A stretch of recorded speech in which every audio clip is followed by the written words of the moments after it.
Во Скопје веќе втор ден важат итните мерки кои ги донесе град Скопје поради енормното количество на PM10 честички во воздухот. Викендот Скопје се најде на прво место на листата по аерозагадување во светот. Се вклучи алармот за стапување на итните мерки. Со овие мерки се продолжува зимскиот распуст за учениците за 2 дена, па ако нема нова одлука, второто полугодие ќе почне в среда. Граѓаните на Скопје имаат бесплатен јавен превоз, а од град Скопје апелираат да се користи превозот и да се остават автомобилите. Од вчера и цените на паркирањето на паркиралиштата на градски паркинг се двојно зголемени, а донесена е и одлука за прекинување на градежните активности на градилиштата под надлежност на град Скопје. На работодавците пак им се препорачува да ги ослободат од работни обврски бремените жени, лицата постари од 60 години, како и лицата со хронична астма, прележан миокарден инфаркт или мозочен удар, без разлика на возраста со препорака на матичен лекар. За лицата кои работат на отворено, работното време треба да биде од 11 до 17 часот. Државните институции и јавните предпријатија треба да ја намалат до 50% употребата на службени возила. Државниот инспекторат за животна средина е задолжен да спроведува контролни мерења на емисиите на загадувачки супстанции во амбиенталниот воздух. Од Министерството за животни работи па град Скопје побара зачестено да ги контролира издувните гасови на возилата. Сакам да укажам дека ова не е битка која што ја водиме само денес.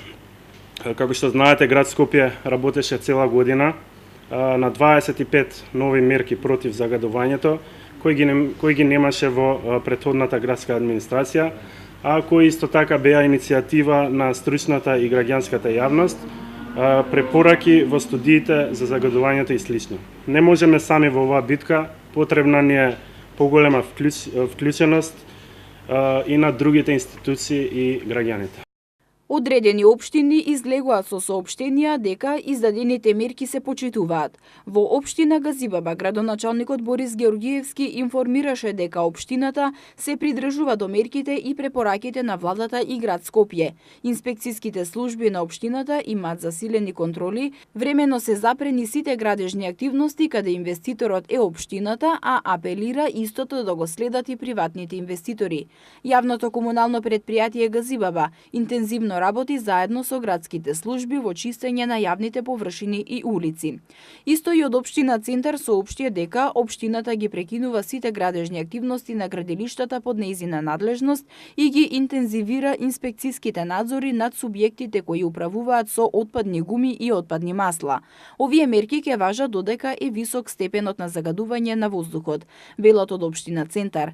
Од општина Аеродром соопштија дека инспекцијската служба на општината денеска спроведе вонреден инспекцијски надзор на градилиштата, автосервисите и отпадите на цела територија на општината.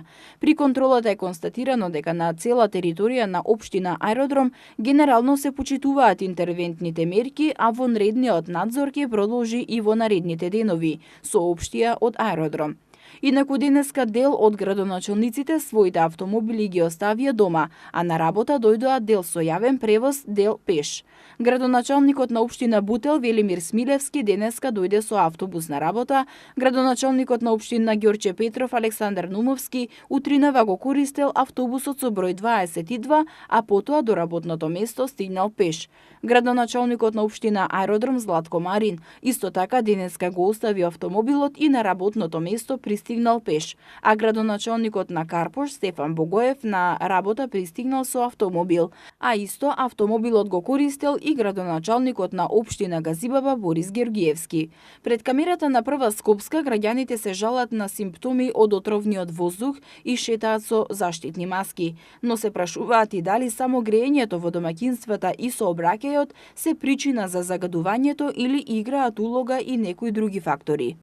Сметате ли дека бесплатниот јавен превоз и продолжувањето на распустот за второ полугодие ќе успеат да го исчистат воздухот? Не, никако, тамо на работа. Ако било така, се ќе се решавало лесно.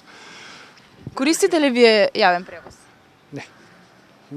Би користил, меѓутоа животот наметнал некој темпо да немам време за тоа. Како и да е, проблемот е стар. Добро е што во Скопје се мери воздухот, колку е загаден. Не верувам дека другите градови се помалку загадени, меѓутоа не ја кажуваат вистината. Тоа е тоа. Па мислам дека овие мерки веќе даваат резултат. Баш вчера се возев со автобус. Преполни се автобусиве, луѓето се возат со автобуси, мислам дека таа мерка одговара. Децава што не се пуштаат на школа, па и ја утре моево дете не би го пуштил, искрено да ви кажам, на оваа загаденост. Али ми се свиѓа што нешто се превзима, нешто се прави.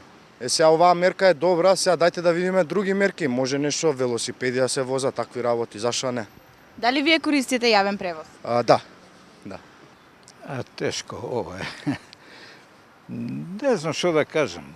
Мислам, ова треба на време да се средуе, да се решава, да се садат зеленила и така. Но инаку доста е загадено, еве не може да се диши. Тоа не. Овие вака возилата го загадуваат воздухот, ниту дрвата го загадуваат воздухот, ниту дека ќе го решат овој проблем. Само овие возила. Нема, што е вистина сега. Во минато зборува дека дрвото е најефикасно, а сега испаѓа дрво да не се гори. Што е вистина, не, така? Возилата загадуваат. Дали користите вие јавен превоз? Да, користим. Мерните станици на Министерството за животна средина и просторно планирање денеска до 13 часот покажуваа високо загадување кај ректоратот и Бутел, а средно загадување имаше во Карпош, Центар и Миладиновци.